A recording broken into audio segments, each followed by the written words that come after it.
नमस्कार दोस्तों। आज हम बात करेंगे केपी एस्ट्रोलॉजी के ऊपर। तो केपी एस्ट्रोलॉजी में सबसे पहले जो दिक्कत आती है वो आती है कि आपको अपने चार्ट की जो एक्यूरेसी है उसके बारे में जानना होता है, क्योंकि केपी में ये माना जाता है कि अगर आपका टाइम करेक्ट होगा तो आपकी जो प्रेडिक्शन है वो बहुत ही एक्यूरेट होगी। तो उस प्रेडिक्शन से पहले क्या करना होता है, तो हमें पहले ये जांचना होता है, देखना होता है, समझना होता है कि हमारी चार्ट की एक्यूरेसी किस लेवल तक है।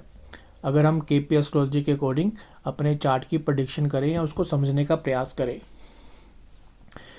तो केपी एस्ट्रोलॉजी में 3 पड़ाव आते हैं, जैसा कि कारण और मिलेगा क्या नंबर 2 पर, और उसका स्वाद क्या होगा, जिसको बोलते हैं सोर्स। इन्वॉल्वमेंट किसकी होगी जीवन में, और जिस चीज़ की आपकी जीवन में इन्वॉल्वमेंट होगी उसका टेस्ट क्या होगा। तो इस 3 चरणों में केपी एस्ट्रोलॉजी को हम समझते हैं, पढ़ते हैं किसी भी चीज़ को समझने के लिए। तो केपी एस्ट्रोलॉजी में क्या होता है कि कस्प होते हैं, जहाँ पर भावों को कस्प बोला जाता है। जैसे वैदिक एस्ट्रोलॉजी में 12 भावों को भाव बोलते हैं, फर्स्ट भाव, प्रथम भाव, द्वितीय भाव या फर्स्ट हाउस बोलते हैं। लेकिन केपी में इस भावों को बोलते हैं first capsule, second capsule, third capsule. Capsule मतलब हाउस की अगर हम बात करेंगे, तो इसमें क्या लेते हैं कि जो भी फर्स्ट हाउस का जो कप्सल सब लोड होगा उसके नक्षत्र को भी देखते हैं और उसके सब लोड को भी देखते हैं। तो इन 3 चरणों में केपी एस्ट्रोलॉजी के अंदर हम स्टडी करते हैं चार्ट को, इस प्रकार से हम स्टडी करते हैं। तो सबसे पहले क्या होता है कि जब आप चार्ट ओपन करते हो केपी एस्ट्रोलॉजी के अकॉर्डिंगली या सॉफ्टवेयर से, तो आपको देखना होता है कि जिस नेटिव का जो चार्ट आप एनालाइज करने जा रहे हो, तो उसकी आपको टेस्ट करना होता है कि प्रेडिक्शन देने से पहले कि इसका जो चार्ट है वो एक्यूरेट है कि नहीं है। तो उस जातक से आप सबसे पहले टेस्ट करने के मैं कुछ आपको पॉइंट्स दूंगा। इन पॉइंट को आप ध्यान में रखकर टेस्ट कर सकते। नंबर 1, जिस भी जातक आपने केपी एस्ट्रोलॉजी के अकॉर्डिंग चार्ट को एनालाइज करना है, तो आप क्या करें, सबसे पहले जातक का या मदर का या फादर का जन्म नक्षत्र पूछ ले। ठीक है, जन्म नक्षत्र मतलब चंद्रमा जिस उस समय उनके बर्थ स्टार को पूछ ले, उनका नक्षत्र पूछ ले किस जन्म नक्षत्र है। साथ में आप पूछ सकते हो कि वो जो जन्म नक्षत्र चंद्रमा किस साइन में है। तो ये 2 चीज़ें आप पूछ सकते हो, फादर और मदर का। तो उसको आपने अपने चार्ट, जिसका भी आपने नेटिव का चार्ट एनालाइज करना है, उसमें उसको आप मैच कर सकते हो कि हाँ कहीं ना कहीं लिंक मिल पा रहा है कि नहीं मिल पा रहा है, कहीं ना कहीं कनेक्ट हो पा रहा है कि नहीं हो पा रहा है। तो आप सबसे पहले 2 चीज़ें पूछिए कि मदर का जन्म नक्षत्र क्या है और उस नक्षत्र का स्वामी कौन है और वो किस साइन में बैठा है।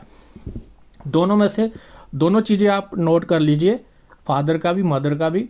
और इसको दोनों में से कोई भी एक चीज़ मैच होती है तो हाँ वो दर्शाता है कि हाँ चार्ट में एक्यूरेसी है, जो आप जातक का अभी स्टडी करने वाले हो, उसकी लाइफ के बारे में जो प्रेडिक्ट करने वाले हो।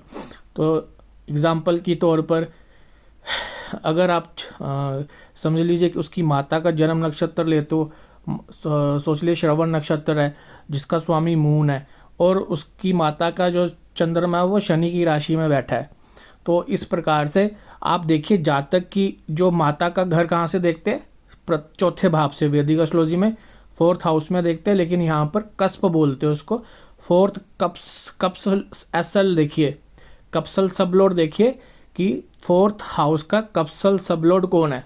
कप्स सबलोड, वो सबलोड जहाँ तो जो जिसके साइन में बैठा है चंद्रमा वो होगा, तो वो मानिए बिल्कुल, हाँ बिल्कुल सही एक्यूरेसी है। अदरवाइज अगर कब सब लोड 4th हाउस का अगर वो जिसके साइन में बैठा है शनि नहीं होगा, अगर कोई और प्लैनेट बनता है, फिर उसका नक्षत्र देखिए कि वो कस्प सब लोड का नक्षत्र लोड कौन है। अगर वो शनि होगा, अगर वो भी नहीं, उसका सब लोड देखिए, अगर सब लोड भी शनि नहीं होगा, तो इस प्रकार से उसको लिंक करना है। अगर तीनों लेवल पे शनि नहीं मिलता तो आपको क्या करना, तीनों लेवल देख के जो प्लैनेट आ रहे हैं तीनों लेवलों पर, जैसे कि नक्षत्र लेवल पर, सब लोड लेवल पर, उन लेवल पर भी देखिए कि वो किसके नक्षत्र लोड बने हुए हैं। अगर वो शनि से रिलेट करते हैं तो इस प्रकार से वह साफ साफ इंडिकेट हो रहा है कि हाँ इसमें एक्यूरेसी है। तो आपने क्या करना है, माता का नक्षत्र, जन्म नक्षत्र का स्वामी कौन है, वो माता की किस साइन में बैठा है, कि चंद्रमा का साइन क्या है, राशि कौन सी है, जिस राशि में बैठा उसका स्वामी अगर आपका CSL होगा फोर्थ, क्योंकि आप फोर्थ कस्प से मदर का विचार करते हो, तो फोर्थ कस्प का जो लॉर्ड होगा वो शनि होगा, या जिस भी मून साइन में बैठा होगा उसका लॉर्ड, या जो नक्षत्र का स्वामी होगा उससे लिंक होना चाहिए। तो यहाँ पर आपको स्ट्रॉन्ग इंडिकेशन मिलता है कि हाँ बिल्कुल स्टार्ट में एक्यूरेसी है। सेम आप इसको फादर के ऊपर कर सकते हो। फादर का जन्म नक्षत्र देखो, जन्म नक्षत्र का स्वामी कौन है, और वो जो चंद्रमा है वो फादर की कुंडली में किस राशि में बैठा उसका स्वामी कौन है। मान लीजिए कि फादर का जन्म नक्षत्र गुरु के नक्षत्र में बैठा है और शुक्र की राशि में बैठा है, ऐसे मान लीजिए, तो गुरु और शुक्र ये फादर कहाँ से देखते हैं, 9th कस्प से देखते हैं। तो 9th कस्प का स्वामी या शुक्र या वीनस होना चाहिए, या उनके अगर वो नहीं होते दूसरा कोई प्लैनेट है, वो जो कोई दूसरा प्लैनेट कब सब लोड बनता है उसके नक्षत्र लोड में भी वीनस या गुरु होना चाहिए, या उसका सब लोड का कनेक्शन भी वीनस या शुक्र से बनना चाहिए। इस प्रकार से अगर आपको कनेक्शन मिलता है तो हाँ बिल्कुल आपको ये इंडिकेशन होता है कि हाँ जो हम चार्ट को एनालाइज करने जा रहे हैं इसमें एक्यूरेसी है।